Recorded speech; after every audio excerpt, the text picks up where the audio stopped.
조지아주 애틀랜타에서 미성년자를 포함한 한인 남녀 6명이 한인 여성을 살해한 혐의로 체포됐습니다. 지난 10일 발족한 그레이스 유 씨의 구명위원회가 간담회를 개최했습니다. 다음 달 대규모 걸기대회를 전개할 계획입니다. 연방법원이 불법 체류 청년 추방유예 프로그램 다카에 대해 다시 불법이라고 판결했습니다.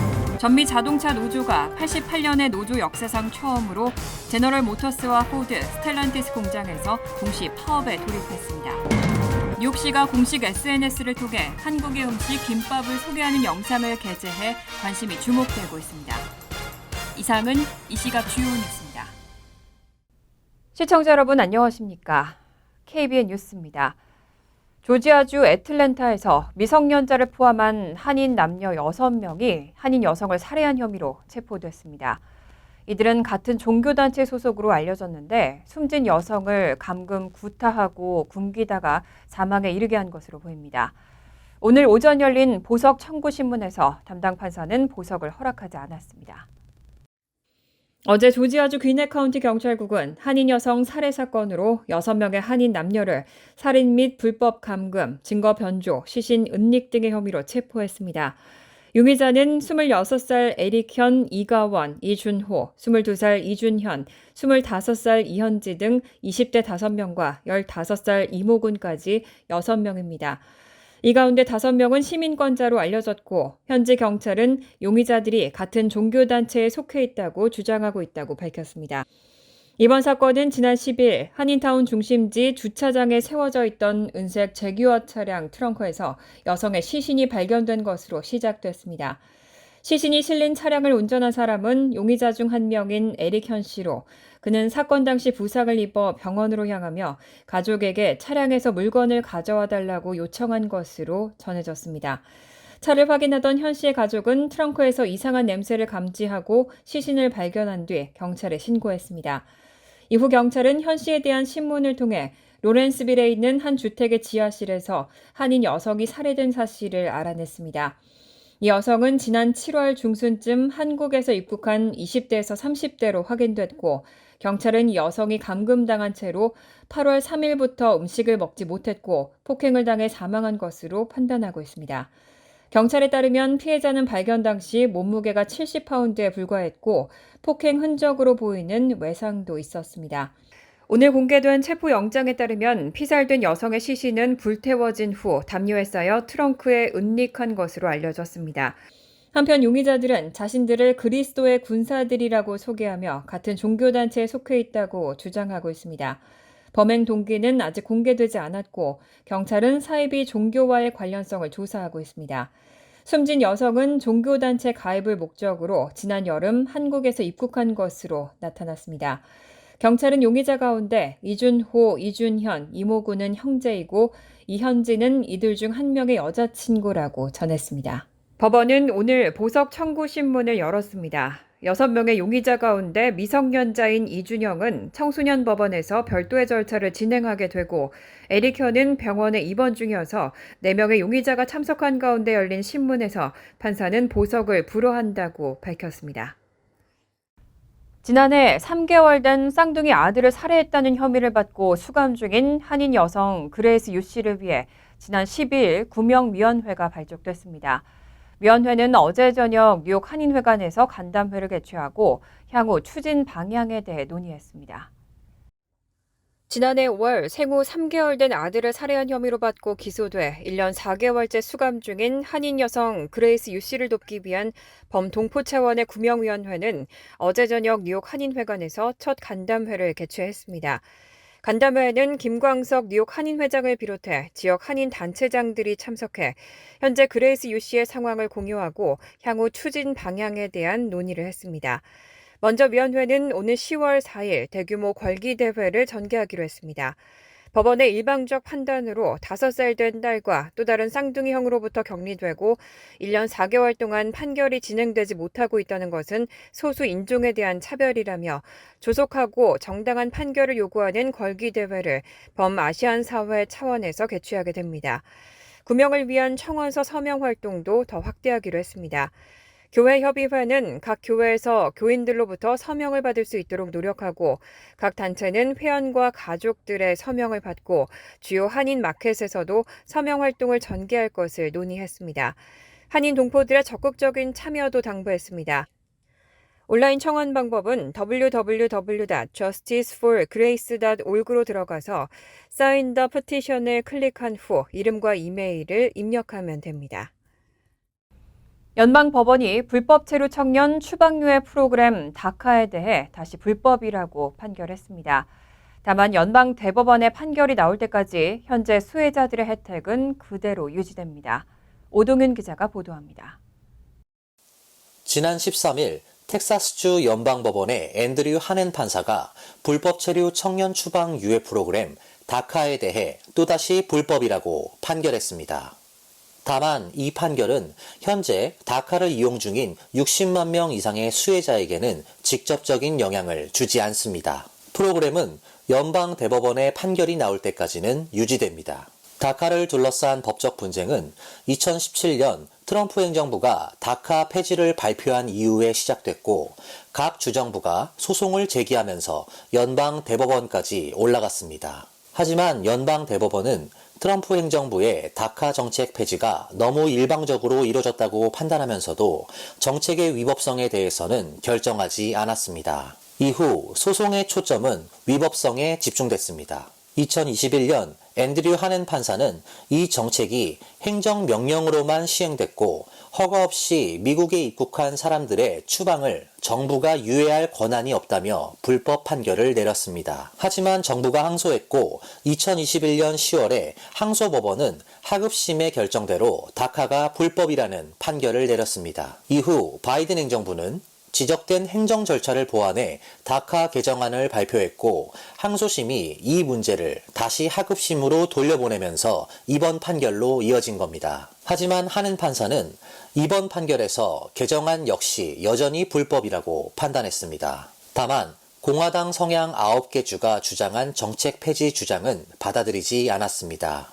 로이터 통신은 바이든 정부가 항소할 것으로 예상하고 있다며 결국은 연방 대법원에서 최종 결정이 이뤄질 것으로 전망하고 있습니다. KBN 뉴스 오동윤입니다.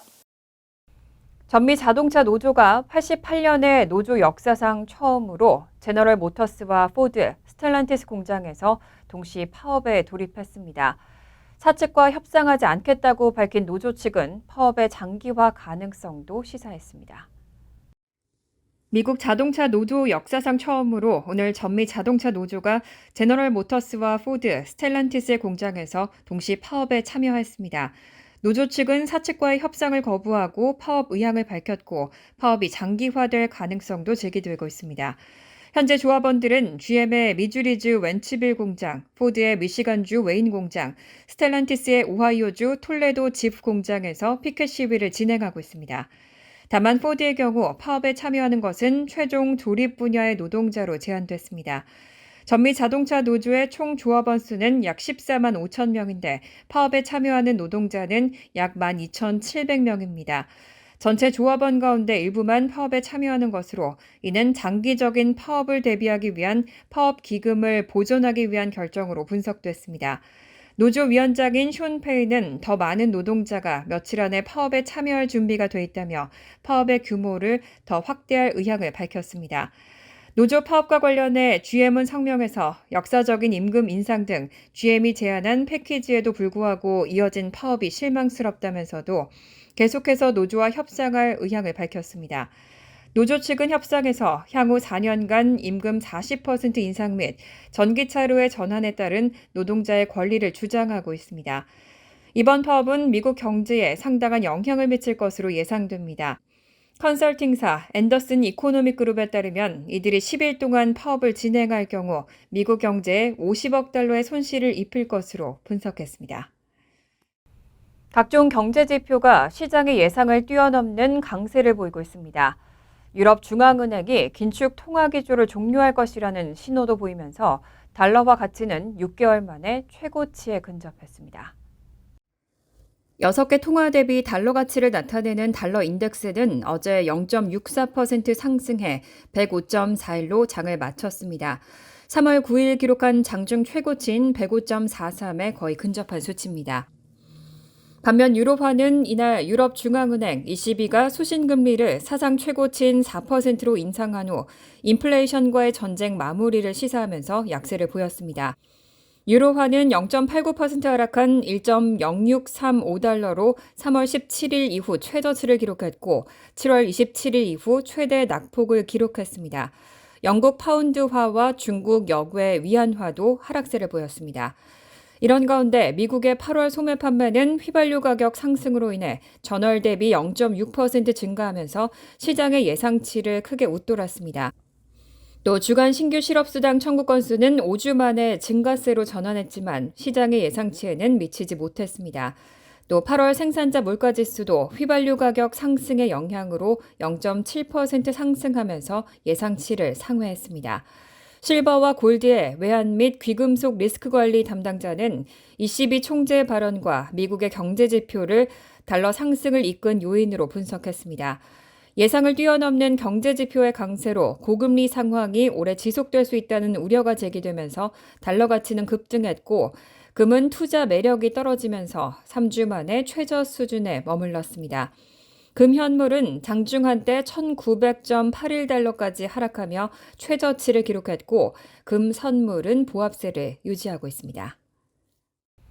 맨하튼의 주택 임대료가 치솟고 있습니다. 평균 5,500달러를 넘었는데요.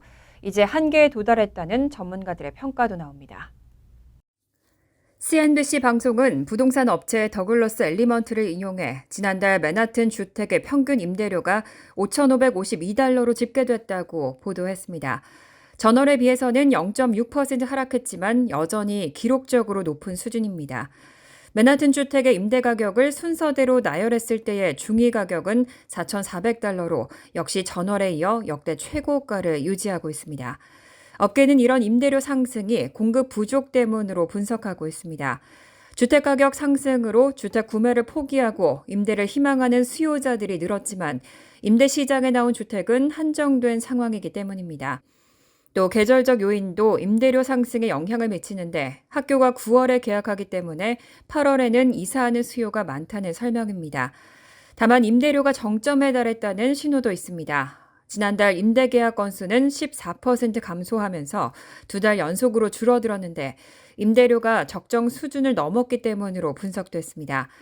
실제로 1년 전에는 아파트를 임대 시장에 내놓았을 때 평균 26일 만에 계약이 됐었지만 지난달에는 39일이 걸렸습니다. 이에 따라 높은 임대료를 포기하고 기존 임차인과 적당한 선에서 연장 계약을 하는 건물주도 늘고 있습니다. 시장 조사업체 밀러 세뮤얼의 최고 경영자 조너선 밀러는 맨하튼의 임대료가 수요자가 부담할 수 있는 한계에 도달한 것 같다며 임대료가 보합세를 보일 전망이라고 전했습니다. 최근 한 마트 체인점에서는 냉동김밥 품절 사태까지 벌어지면서 열풍이 불었죠. 이번에는 뉴욕시가 공식 SNS를 통해 한국의 음식 김밥을 소개하는 영상을 게재해 관심이 주목되고 있습니다.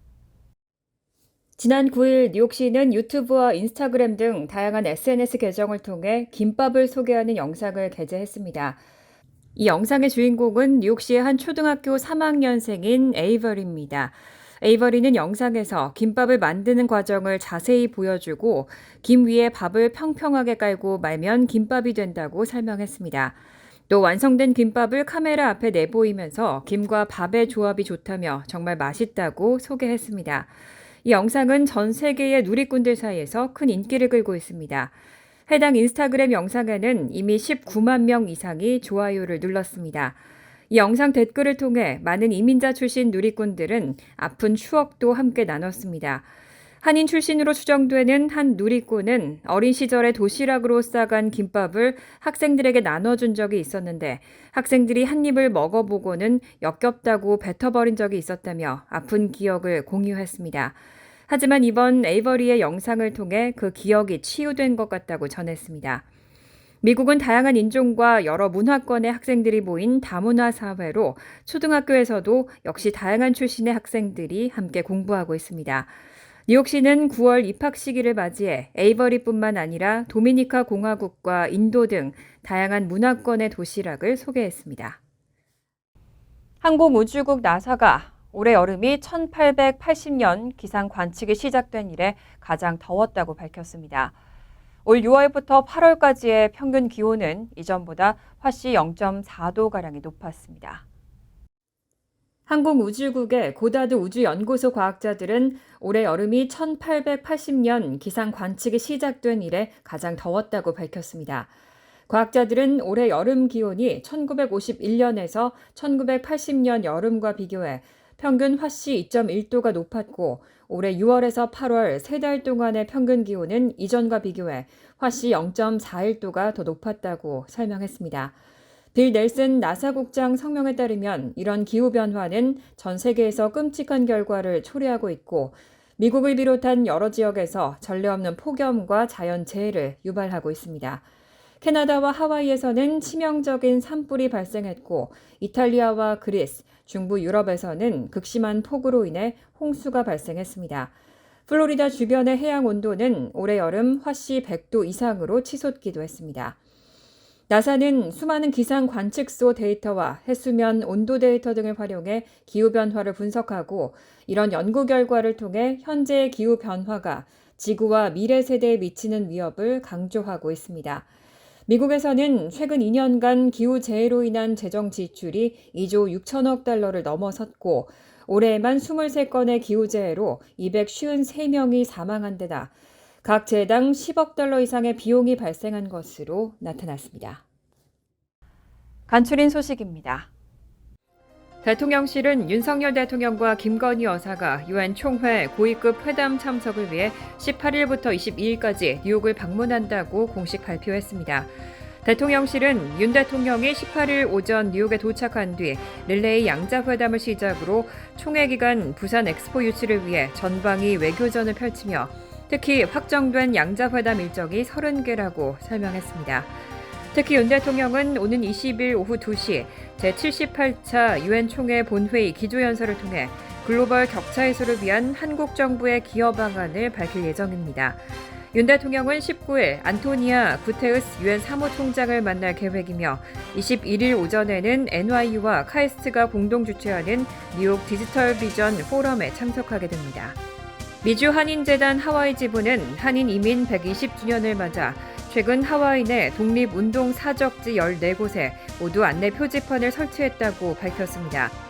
재단은 국가보훈부의 지원으로 지난 1월 해외 최초 한인교회인 그리스도교 연합감리교회를 시작으로 그간 독립운동 사적지에 안내 표지판을 설치하는 작업을 해왔습니다.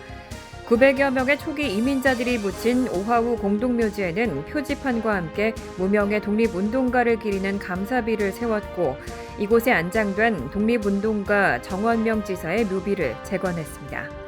연방대법원이 지난 12일 뉴욕주의 공공장소 총기휴대 금지법에 포함된 신원조회 조항 등의 시행을 중지해달라는 총기 판매상들의 요청을 기각했습니다. 따라서 뉴욕주에서는 공공장소에서 총기 휴대가 금지되는 것 외에도 총기 구매자에 대한 신원조회가 한층 까다로워졌습니다. 기존의 연방수사국이 형식적으로 담당하던 신원조회를 뉴욕주 경찰이 전담하게 되고 총기 구매자의 신원조회는 물론 총기와 탄약 판매 관리를 보다 강화하도록 규정하고 있습니다. 또 총기 판매상에 대한 현장 검사를 정기화하고 총기 및 탄약을 구입하는 주민들에게 각각 $9와 $2 50센트의 수수료도 부과하게 됩니다. 어제 뉴욕시 의회 본회의에서 통과된 리튬 이온 배터리 보상 판매 프로그램 조례안에 따르면 화재 표준을 준수하지 않은 불법 전동장치나 배터리를 반환하면 소비자는 정상 배터리나 전동장치를 무료 혹은 할인된 가격으로 받을 수 있게 됩니다. 최근 불법 리튬이온 배터리가 장착된 전기 자전거나 스쿠터에서 발생한 화재로 인한 피해가 커지자 나온 해결책입니다.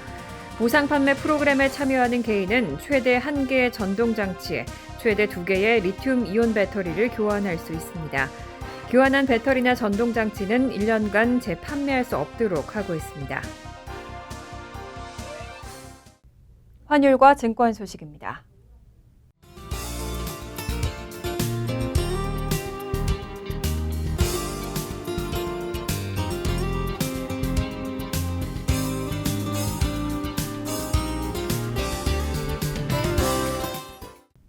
이어서 날씨입니다.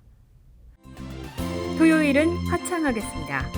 낮 최고 기온은 73도, 섭씨 23도, 밤 최저 기온은 57도, 섭씨 14도로 예상됩니다. 일요일 역시 화창하지만 밤에는 소나기 내릴 가능성이 있습니다. 월요일도 지역적으로 화창하겠지만 소나기 내릴 가능성이 있습니다. 이상으로 KBN 뉴스를 마칩니다. KBN과 함께 즐거운 저녁 되시기 바랍니다.